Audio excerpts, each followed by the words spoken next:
Hello বন্ধুরা, আমি 100 গ্রাম cutting দিয়েছিলাম।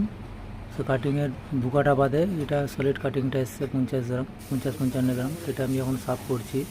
তো তোমরা দেখো এই কাটিংগুলো সাফ করার পর কত মিলি লস হয়।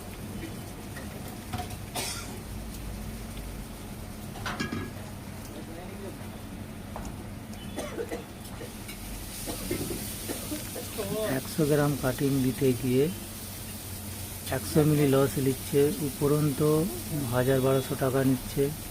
তারপরে সাফ করতে গেলে 200 মিলি 250 মিলি লস হয়ে যাচ্ছে।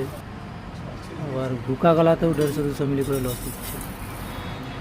তোমরাই বলো, আর এই ভিডিওটা বেশি বেশি করে শেয়ার করো যাতে সেই সমস্ত সেটাদের কাছে গিয়ে পৌঁছায়।